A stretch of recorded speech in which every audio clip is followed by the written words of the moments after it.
போல் பாக்கிய செல்வம் புவியில் இல்லையே.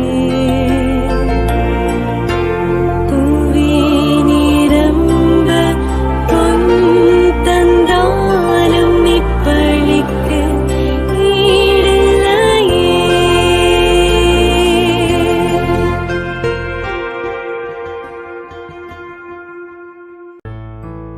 திருப்பலி ஒளிபரப்ப உதவுபவர்கள்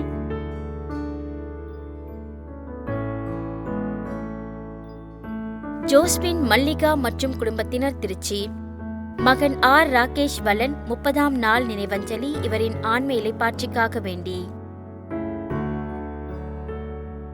உலர்ந்ததே புதுவானம், புதியதாய் ஒரு பூமி, புனித தேவனின் ஆலயம், புது வாழ்வின் அழைப்பாகவே.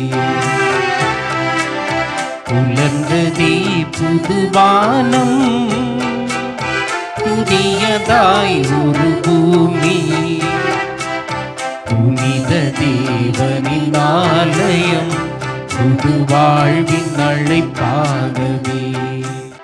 தந்தை மகன் தூய ஆவியாரின் பெயராலே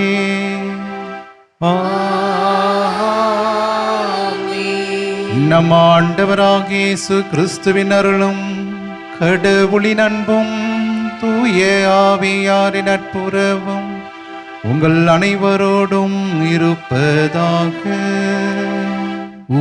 ஆன்மாவோடும் இருப்பதாக. இறை இயேசுவின் அன்புமிக்க சகோதர சகோதரிகளே, மாதத்தின் முதல் சனிக்கிழமை அன்னையை நாடி நம்மையும் நம்முடைய குடும்பங்களையும் நம்முடைய வேண்டுதல்களையும் தயவாய் ஏற்கும்படியாக, பரிந்து பேசும்படியாக அன்னையிடம் நம்மை ஒப்பு கொடுக்கின்ற நாளாக இந்த நாள் அமைகின்றது. உங்களுடைய குடும்பங்களில் இருக்கின்ற எல்லா துன்பங்கள், நோய்கள், பலவீனங்கள், கடன் சுமைகள் எல்லாம் நீங்க பெற்று மகிழ்ச்சியின் வாழ்க்கையை நீங்கள் பெற்றுக்கொள்ள சிறப்பாக இந்த திருப்பலியின் வழியாக நாம் அனைவரும் வேண்டி மன்றாடுவோம். சகோதர சகோதரிகளே, தூய மறை நிகழ்வுகளை நாம் தகுதியோடு கொண்டாட நம்முடைய பாவங்களை ஏற்று மனம் வருந்துவோம். எல்லாம் வல்ல இறைவனிடமும் சகோதர சகோதரிகளே உங்களிடமும் நான் பாவி என்று ஏற்றுக்கொள்கிறேன். ஏனெனில் என் சிந்தனையாலும் சொல்லாலும் செயலாலும் கடமையினை தவறியதாலும் பாவங்கள் பல செய்தேன். என் பாவமே, என் பாவமே, என் பெரும் பாவமே. ஆகையால் எப்போதும் கன்னியான புனித மரியாளையும் வானதூதர் புனிதர் அனைவரையும் சகோதர சகோதரிகளே உங்களையும் நாம் இறைவனாகிய ஆண்டவரிடம் எனக்காக வேண்டிக்கொள்ள மன்றாடுகிறேன். எல்லாம் வல்ல இறைவன் நம் மீது இரக்கம் வைத்து நம் பாவங்களை மன்னித்து நம்மை நிலை வாழ்வுக்கு அழைத்து செல்வாராக. ஆமென்.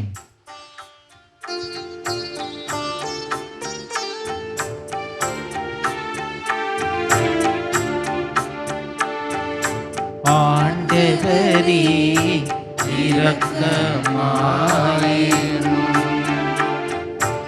ஆண்டவரே இரக்கமாயிரும்.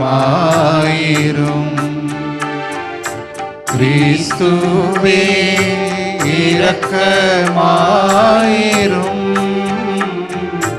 கிறிஸ்துவே இரக்கமாயிரும். ஆண்டவரே இரக்கமாயிரும். ஆண்டவரே இரக்கமாயிரும்.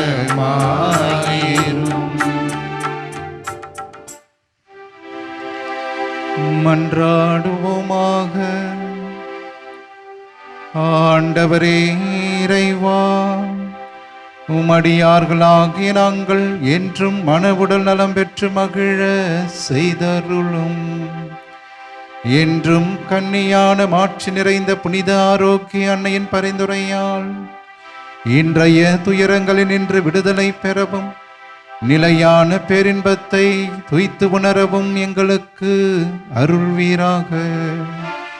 உம்மோடு தூய ஆவியாரின் ஒன்றிப்பில் இறைவனாய் என்றென்றும் வாழ்ந்து ஆட்சி செய்கின்றவர் வழியாக உம்மை மன்றாடுகின்றோம்.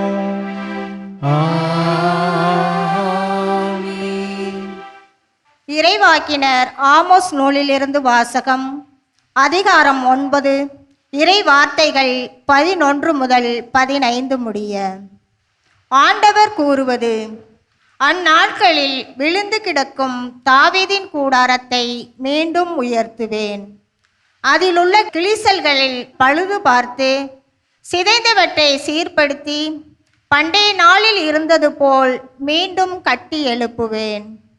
அப்பொழுது யோதோமில் எஞ்சியிருப்போரையும் எனது பெயரை தாங்கி இருக்கும் பிற இனத்தார் அனைவரையும் அவர்கள் தங்கள் உடைமைகள் ஆக்கிக் கொள்வார்கள் என்கிறார் இதை செயல்படுத்தும் ஆண்டவர்.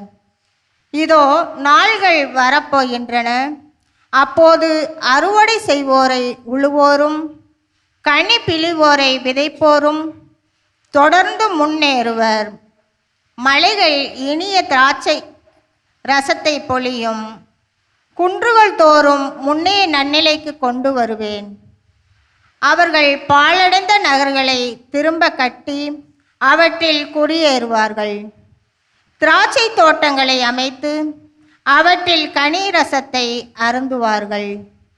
பல தோட்டங்களை அமைத்து அவற்றில் கனிகளை உண்பார்கள். அவர்கள் தங்கள் நாட்டின் மீண்டும் நாள் வேரூன்றி செய்வேன். நான் அவர்கள் அழித்திருக்கும் நாட்டிலிருந்து இனி ஒருபோதும் அவர்களை பிடுங்கப்பட மாட்டார்கள் என்கிறார் உங்கள் கடவுளாகிய ஆண்டவர். ஆண்டவரின் அருள்வாக்கு. இறைவனுக்கு நன்றி.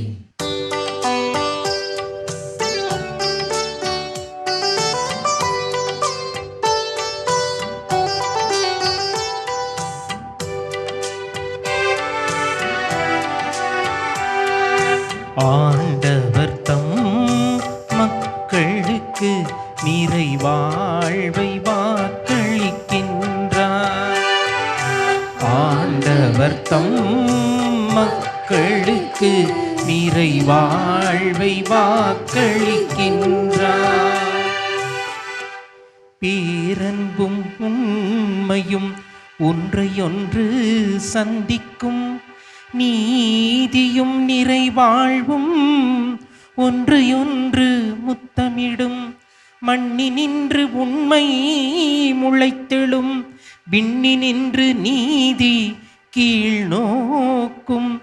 நல்லதையே ஆண்டவர் அருள்வார். நல்விளைவை நம் நாடு நல்கும். நீதி அவர் முன் செல்லும். அவர்தம் அடிச்சுவடுகளுக்கு அது வழிவகுக்கும்.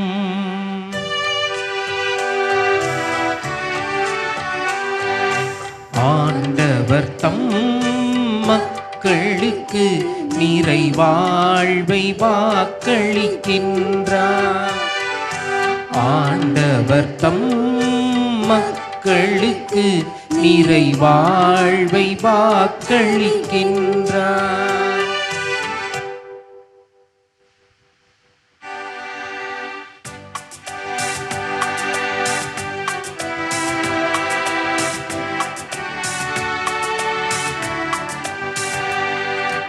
Alleluia, Alleluia, Alleluia, Alleluia, Alleluia, Alleluia, Alleluia, Alleluia. என் நாடுகள் எனது குரலுக்கு செவிசாய்க்கின்றன. எனக்கும் அவற்றை தெரியும். அவையும் என்னை பின்தொடர்கின்றன என்கிறார் ஆண்டவர். அல்லேலூயா, அல்லேலூயா, அல்லேலூயா, அல்லேலூயா. ஆண்டவர் உங்களோடு இருப்பாராக. உம்மான்மாவோடும் இருப்பாராக. மத்தேயு எழுதிய தூய நற்செய்தியிலிருந்து வாசகம். ஆண்டவரே மாட்சி உமக்கே. அதிகாரம் 9. இறை திருவார்த்தைகள் 14-17 முடிய. யோவானின் சீடர் இயேசுவிடம் வந்து, நாங்களும் பரிசேயரும் அதிகமாக நோன்பு இருக்க உம்முடைய சீடர்கள் ஏன் நோன்பு இருப்பதில்லை என்றனர். அதற்கு இயேசு அவர்களை நோக்கி, மணமகன் தங்களோடு இருக்கும் வரை மணவிருந்தினர்கள் துக்கம் கொண்டாட முடியுமா? மணமகன் அவர்களை விட்டு பிரிய வேண்டிய காலம் வரும், அப்பொழுது அவர்களும் நோன்பு இருப்பார்கள். மேலும் எவரும் பழைய ஆடையில் புதிய துணியை ஒட்டு போடுவதில்லை. ஏனெனில் அந்த ஒட்டு ஆடையை கிழித்துவிடும், கிழிசலும் பெரிதாகும். அதுபோல பழைய தோற்பைகளில் புதிய திராட்சை மதுவை ஊற்றி வைப்பதில்லை. ஊற்றி வைத்தால் தோற்பைகள் வெடிக்கும், மதுவும் சிந்தி போகும், தோற்பைகளும் பாழாகும். புதிய மதுவை புதிய தோற்பைகளில்தான் ஊற்றி வைப்பர், அப்போது இரண்டும் வீணாய் போகா என்றார். ஆண்டவரின் அருள்வாக்கு. கிறிஸ்துவே உமக்கு புகழ். இயேசுவின் பிரியமானவர்களே, இன்றைய நாளிலே ஆண்டவராகிய இயேசு கிறிஸ்து நமக்கு ஒரு அற்புதமான பாடத்தை சொல்லி தருகின்றார். ஆகவே பழையதையும் புதியதையும் ஒன்றாக நிச்சயமாக இணைக்க முடியாது என்பதை நம்முடைய வாழ்க்கையிலே நாம் அறிந்து கொள்ள, தெரிந்து கொள்ள அழைக்கப்படுகின்றோம். காரணம், ஆண்டவர் இயேசு கிறிஸ்து வாழ்ந்த காலத்திலே யூதர்கள் தங்களுக்கு என்று அவர்கள் வைத்திருந்த சட்டங்கள், நோக்கங்கள் அனைத்துமே உண்மையாகவே பழையதாக இருந்தன. ஆகவே அந்த பழையதாக இருந்த அந்த சட்டங்களிலே ஆண்டவராகிய இயேசு கிறிஸ்து தன்னுடைய புதிய போதனையை அங்கே சென்று ஒட்டு போடவில்லை. மாறாக ஆண்டவராகிய இயேசு கிறிஸ்து ஒவ்வொரு முறையும் அவர் சொன்னது, நீங்கள் இவ்வாறாக கேள்விப்பட்டிருக்கிறீர்கள், ஆனால் நான் உங்களுக்கு சொல்லுகிறேன் என்று புதிய சட்டத்தை தான் ஆண்டவர் கொடுத்தார். ஆகவேதான் இன்றைய நாளிலே மிக முக்கியமாக பழைய யூத சட்டங்களை ஒருபோதும் ஆண்டவர் இயேசு எதிர்க்கவில்லை. பழையதை அவர் தரக்குறைவாக பார்த்ததில்லை. மாறாக அந்த பழையவற்றில் இருந்த அர்த்தமற்ற தன்மையை ஆண்டவர் இயேசு எதிர்த்தார். மிக முக்கியமாக பழையது எதுவாக இருந்தது என்றால் சட்டங்கள், யூத சட்டங்கள். கண்ணுக்கு கண், பல்லுக்கு பல் என்ற யூத சட்டங்கள் இருந்தன. ஆனால் ஆண்டவர் சொன்னார், உன் பகைவரிடமும் அன்பு செய்யுங்கள், இதுதான் நான் கொடுக்கின்ற புதிய நெறி என்று அந்த நெறியை ஆண்டவர் கொடுத்தார். பாவிகள் அனைவருமே கடவுளிடமிருந்து தொலைவாக இருக்கின்றார்கள் என்று பழைய யூத சட்டமானது சொன்னது. ஆனால் ஆண்டவர் இயேசு சொன்னார், பாவிகள் என்னோடு இருக்கிறார்கள். ஆகவேதான் பாவிகளோடு சென்று உணவு அருந்தியவராக ஆண்டவர் இயேசு கிறிஸ்து என்றுமே இருந்தார். அதே நேரத்திலே பழைய யூதர்கள் நினைத்தார்கள், கடவுள் எங்கேயோ தொலைவில் இருக்கின்றார். ஆகவே அவரை அடைய வேண்டும் என்றால் மிக மிக முக்கியமாக நாங்கள் மட்டுமே, பரிசேயர்கள், சதுசேயர்கள், மறைநூல் அறிஞர்கள், நாங்கள் மட்டும்தான் கடவுளை அறிய முடியும், அடைய முடியும் என்று நினைத்தார்கள். ஆனால் ஆண்டவர் இயேசு மிக அற்புதமாக இம்மானுவேல் என்று சொல்லி, கடவுள் நம்மோடு என்று நற்கருணையின் ஆண்டவராக தன்னை நம்மோடு ஒன்று சேர்த்து கொண்டார்.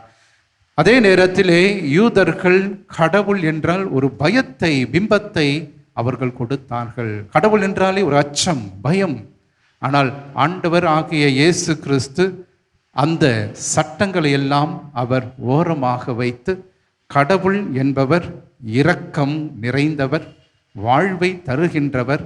ஆகவே சட்டங்களும் உங்களுக்கு வாழ்வு கொடுக்கின்ற சட்டங்களாக இருந்தால் அதை ஏற்றுக்கொள்ளுங்கள், இல்லை என்றால் அதை நிராகரியுங்கள் என்று அவர் வெளிப்புறமாக சொன்னவர்.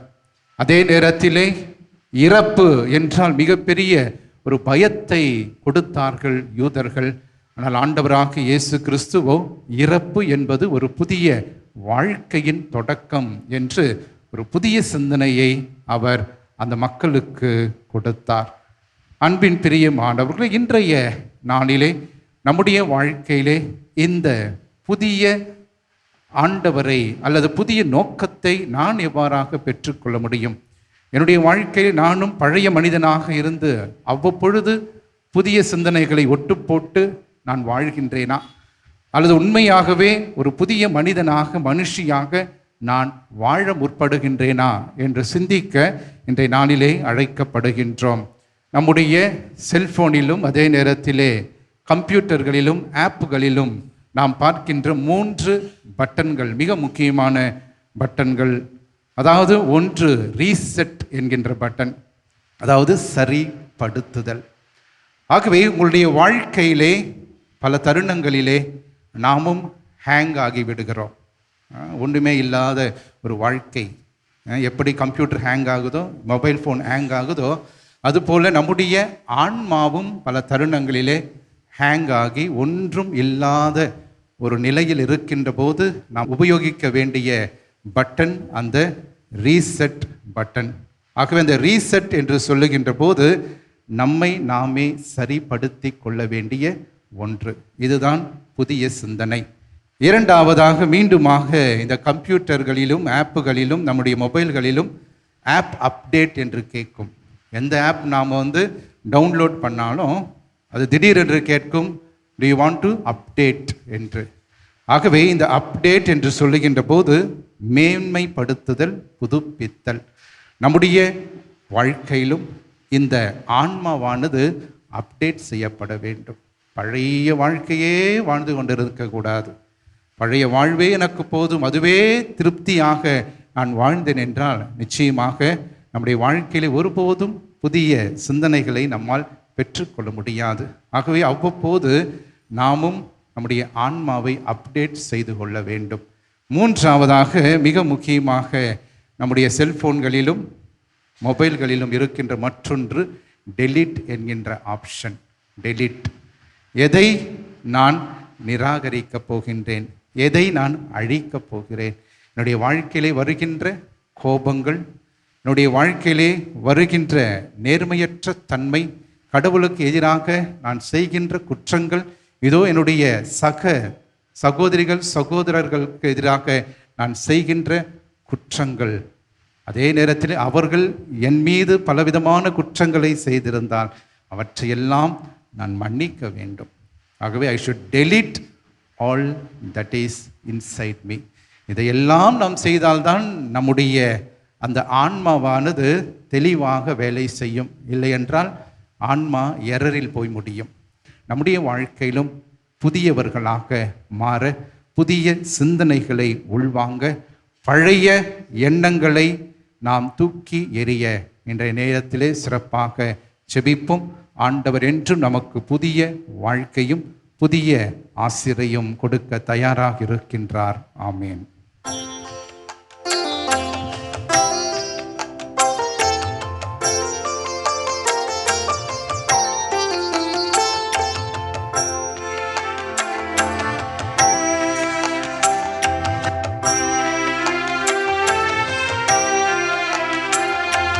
படைப்பு எல்லாம் உமக்கே சொந்தம், நானும் உந்தன் கைவண்ணம்.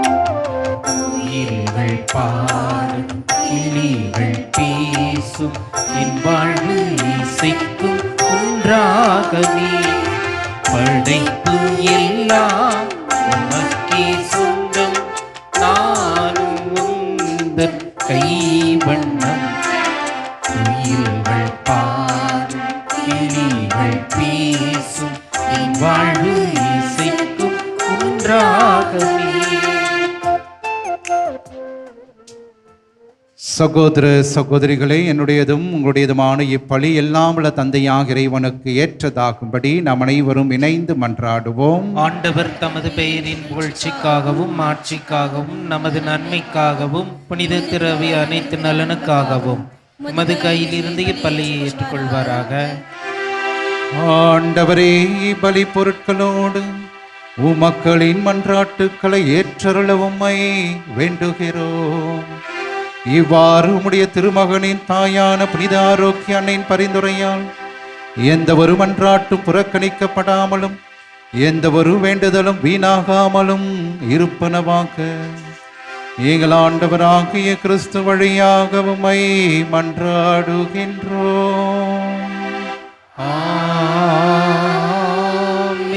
ஆண்டவர் உங்களோடு இருப்பாராக, ஆன்மாவோடும் இருப்பாராக. இதயங்களை மேலே எழுப்புங்கள். ஆண்டவரிடம் எழுப்பியுள்ளோம். நாம் இறைவனாகிய ஆண்டவருக்கு நன்றி கூறுவோம். அது தகுதியும் நீதியும் ஆனதே. ஆண்டவரே, தூயவரான தந்தையை என்றுமுள்ள எல்லாமுள்ள இறைவா, என்னாலும் எவ்விடத்திலும் நாங்கள் உமக்கு நன்றி செலுத்துவது சிறப்பாக ஆரோக்கிய அன்னையினுடைய நினைவு நாளில் உம்மை போற்றி புகழ்ந்து மாட்சிப்படுத்துவதும் மெய்யாகவே தகுதியும் நீதியுமாகும், எங்கள் கடமையும் மீட்புக்குரிய செயலுமாகும். தூய ஆவி நிழலிட்டதால் அந்த தாய் உம்முடைய ஒரே திருமகனை கருத்தாங்கி தமது கன்னிமையின் மாட்சியில் நிலைத்து நின்று நிலையான ஒளியாக எங்கள் ஆண்டவர் இயேசு கிறிஸ்துவை உலகுக்கு அளித்தார். அவர் வழியாகவே உமது மாண்பை வானதூதர் புகழ்கின்றனர். தலைமை தாங்குவோர் உம்மை வழிபடுகின்றனர். அதிகாரம் செலுத்துவோர் உம் திருமுன் நடுங்குகின்றனர். வானங்களும் அவற்றில் உள்ள ஆற்றல்களும் சேராஃபின்களும் ஒன்று கூடி அக்களிக்கின்றனர். அவர்களோடு எங்கள் குரலையும் சேர்த்து கொள்ளுமாறு நாங்கள் உம்மை தாழ்மையோடு இறைஞ்சு புகழ்ந்து அக்களித்து சொல்வதாவது: தூயவர் தூயவர் வான்படைகளின் கடவுளாம் ஆண்டவர், விண்ணகமும் மண்ணகமும் உமது மாட்சியால் நிறைந்துள்ளன. உன்னதங்களிலே ஓசன்னா. ஆண்டவர் பெயரால் வருகிறவர் ஆசி பெற்றவர். உன்னதங்களிலே ஓசன்னா. ஆண்டவரே, நிர்மையாகவே தூயவர், தூய்மை அனைத்திற்கும் ஊற்று. ஆகவே உம்முடைய ஆவியை பொழிந்து இக்காணிக்கைகளை தூய்மைப்படுத்த உம்மை வேண்டுகிறோம். இவ்வாறு எங்கள் ஆண்டவர் இயேசு கிறிஸ்துவின் உடலும் இரத்தமுமாக எங்களுக்கு இவை மாறுவனவாக. அவர் பாடுபட உளம் கனிந்து தம்மை கையளித்த போது அப்பத்தை எடுத்து நன்றி செலுத்தி அதை பிட்டு தம் சீடர்களுக்கு அளித்து கூறியதாவது: அனைவரும் இதிலிருந்து பெற்று உண்ணுங்கள், ஏனெனில் இது உங்களுக்காக கையளிக்கப்படும் என் உடல்.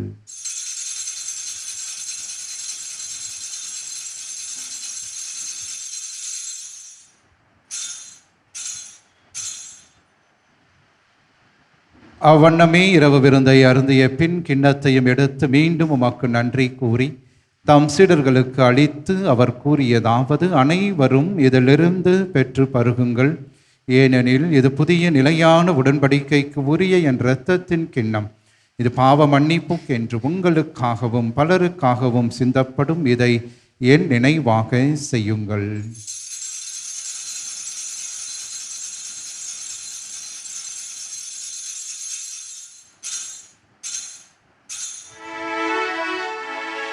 நம்பிக்கையின் மறை பொருள். ஆண்டவரே, நீர் வருமளவும் உமது இறப்பினை அறிக்கையிடுகின்றோம், உமது உயிர்ப்பினையும் எடுத்துரைக்கின்றோம். ஆகவே ஆண்டவரை, நாங்கள் கிறிஸ்துவின் இறப்பினையும் உயிர்ப்பினும் நீ உகர்ந்து வாழுதரும் அப்பத்தையும் மீட்பு தரும் இக்கிண்ணத்தையும் ஒப்புக் கொடுக்கிறோம். உம் திருமுன் நின்று மக்கு ஊழியம் புரிய தகுந்தவர்கள் என எங்களை ஏற்றுக்கொண்டீர். எனவே மக்கு நன்றி செலுத்துகிறோம். மேலும் கிறிஸ்துவின் உடலிலும் இரத்தத்திலும் பங்கு கொள்ளும் எங்களை தூய ஆவியார் ஒன்று சேர்க்க வேண்டும் என உம்மை தாழ்மையோடு மன்றாடுகிறோம். ஆண்டவரை, உலகெங்கும் பரவியிருக்கும் அது திரு அவையை நினைவு கூர்ந்தருளும். எங்கள் திருத்தந்தை லியோ, எங்கள் ஆயர் ஜார்ஜ், எல்லாம் திருநிலையினர் ஆகிய அனைவரோடும் மத திரு அவை அன்பில் நிறைவு பெற செய்தருளும்.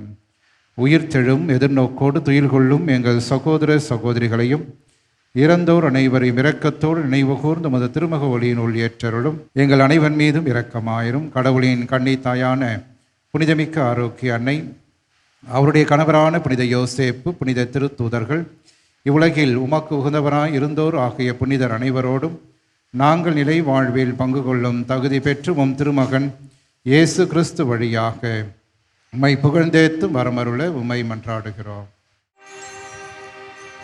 இவர் வழியாக இவரோடு இவரில் எல்லாம் வல்ல இறைவனாகிய தந்தையே, தூய ஆவியாரின் ஒன்றிப்பில் எல்லா புகழும் ஆட்சியும் என்றென்றும் உமக்கு உரியதே. ஆமென். ஆமென். ஆமென். கடவுளை தந்தை என அழைக்க இயேசு நமக்கு கற்றுக் கொடுத்த ஜெபத்தை விண்ணக தந்தையை நோக்கி நம்பிக்கையோடு நாம் ஜெபிப்போம். விண்ணுலகில் இருக்கின்ற எங்கள் தந்தையே, உமது பெயர் தூயது என போற்றப் பெறுக. உமது ஆட்சி வருக. உமது திருவுளம் விண்ணுலகில் நிறைவேறுவது போல மண்ணுலகிலும் நிறைவேறுக. எங்கள் அன்றாட உணவை இன்று எங்களுக்கு தாரும். எங்களுக்கு எதிராக குற்றம் செய்வோரை நாங்கள் மன்னிப்பது போல எங்கள் குற்றங்களை மன்னியும். எங்களை சோதனைக்கு உட்படுத்தாதேயும், தீமையிலிருந்து எங்களை விடுவித்தருளும். ஆண்டவரே, தீமை அனைத்திலிருந்தும் எங்களை விடுவித்து எங்கள் வாழ்நாளில் அமைதியை கனிவோடு அருளும் என்றாடுகிறோம். உமது இரக்கத்தின் உதவியால் நாங்கள் பாவத்திலிருந்து எப்போதும் விடுதலை பெற்று யாதொரு கலக்கமுமின்றி நலமாய் இருப்போமாக. நாங்கள் எதிர்நோக்கியிருக்கும் பேரின்பத்திற்காகவும் எம் மீட்பராகிய இயேசு கிறிஸ்துவின் வருகைக்காகவும் காத்திருக்கின்றோம். ஏனெனில் ஆட்சியும் வல்லமையும் ஆட்சியும் என்றென்றும் அதே. ஆண்டவர் இயேசு கிறிஸ்துவை அமைதியை உங்களுக்கு விட்டு செல்கிறேன், என் அமைதியை உங்களுக்கு தருகின்றேன் என்றும் திருத்தூதர்களுக்கு மொழிந்தீரே. எங்கள் பாவங்களை பாராமல் உமது திரு அவையின் நம்பிக்கையை கண்ணோக்கி உமது திருவுளத்திற்கு ஏற்ப அதற்கு அமைதியும் ஒற்றுமையும் அளித்தருள்வீராக. என்றென்றும் வாழ்ந்து ஆட்சி செய்கின்றவர் நீரே. ஆண்டவருடைய அமைதி என்றும் உங்களோடு இருப்பதாக, ஆன்மாவோடும் இருப்பதாக. ஒருவருக்கு ஒருவர் ஆண்டவர் தருகின்ற அமைதியை நாம் பகிர்ந்து கொள்வோம். உலகின் பாவங்களை போக்கும் இறைவனின் செம்மறியே, எங்கள் மேல் இரக்கமாயிரும். உலகின் பாவங்களை போக்கும் இறைவனின் செம்மறியே, எங்கள் மேல் இரக்கமாயிரும். உலகின் பாவங்களை போக்கும் இறைவனின் செம்மறியே, எங்களுக்கு அமைதியை அளித்தருளும். இதோ இறைவனின் செம்மறி, இவரே உலகின் பாவங்களை போக்குபவர். நம்முடைய அன்றாட குடும்ப வாழ்விலே நமக்கு எதிராக வருகின்ற எல்லாம் தீமைகள், துன்பங்கள், தீராத கடன் சுமைகள், உடல் உள்ளத்தை வாட்டுகின்ற நோய்கள், அழகியினால் வருகின்ற சோதனைகள், இவை அனைத்திலிருந்து நம்மை தினந்தோறும் காத்து வழிநடத்துகின்ற உயிருள்ள இயேசு கிறிஸ்து இவரே. இவருடைய திருவிருந்திற்கு அழைக்கப்பெற்ற நாம் அனைவருமே பேறு பெற்றோர். ஆண்டவரே, நீர் நிலத்தில் எழுந்தழிவர நாம் தகுதியற்றவன், ஆனால் ஒரு வார்த்தை மட்டும் சொல்லியருளும், இது ஆன்மா நலமடையும். கிறிஸ்துவின் திருவுடல் திருரத்தம் நம்மை காத்து நிலை வாழ்வு நமக்கு அளிப்பதாக. ஆமென். வல்லமையுள்ள மன்றாட்டு. அருள் மழை பொழியும் ஆரோக்கிய தாயே, துன்பப்படுவோரின் துயர் துடைக்கும் தைமிகு தாயே, இதோ அசைக்க முடியாத உமது நம்பிக்கையுடன் உமது திருத்தலத்தில் குடியுள்ளோம். உமது வல்லமையுள்ள மன்றாட்டினால் எங்களை காத்தருளும். நாங்கள் எவ்வித தவறிலும் கேட்டிலும் விழாதபடி எங்களை கரம் பிடித்து வழிநடத்தும் தாயே, எல்லாவற்றிற்கும் மேலாக இறை இயேசுவையே அன்பு செய்யவும் அவருக்காகவே வாழவும் எங்களுக்கு துணை செய்வீராக. ஏழைகளையும் ஆதரவற்றவர்களையும் அன்புடன் அரவணைக்கும் அன்னையே, எங்கள் ஆண்டவர் இயேசு கிறிஸ்துவோடு ஒன்றித்திருக்கின்ற நீர் சக்தி மிக்கவராய் இருக்கின்றீர் அம்மா. நாங்கள் கேட்பதை தட்டாமல் தருகின்ற அன்பு தாயே, துன்பத் துயரங்களிலிருந்து எங்களை காப்பாற்றும். தீராத வியாதி வருத்தங்களிலிருந்து விடுவித்தருளும். வறுமையில் வாடும் எங்கள் வாழ்வை வளமாக்கும். அமைதின்று அலையும் எங்களுக்கு ஆறுதல் தாரும். வாழ்வதற்கு அறியாத வருந்தும் எங்களுக்கு வாழ வழிகாட்டும். எங்கள் குடும்பங்களையும் தொழிலையும் ஆசீர்வதித்து பாதுகாத்தருளும் தாயே. ஆமென்.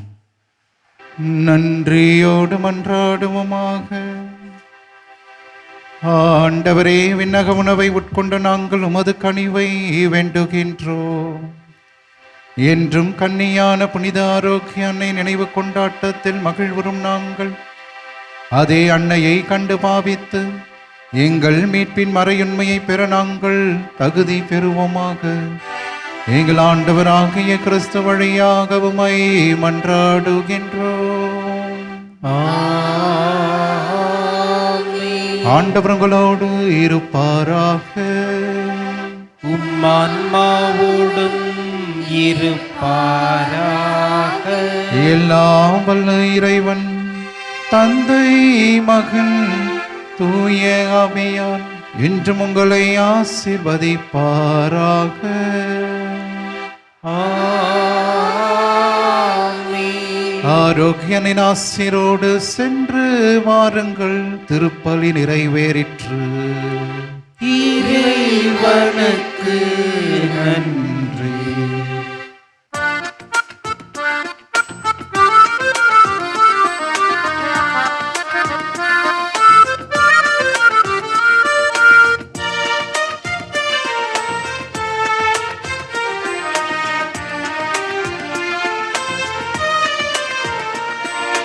மாதாவி சரணம், உந்தன் பாதாரம் புவிக்காதாரம். கன்னி மாதாவி சரணம். மா பாவம் இமை மீவாமல், மா பாவம் இமை மீவாமல், காவாயி அருள்வாயி கன்னி மாதாவி சரணம். திருப்பலி ஒளிபரப்ப உதவியவர்கள்: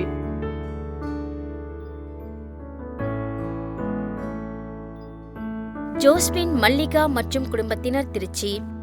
மகன் ஆர் ராகேஷ் வலன் 30ஆம் நாள் நினைவஞ்சலி இவரின் ஆன்ம இலைப்பாற்றிக்காக வேண்டி.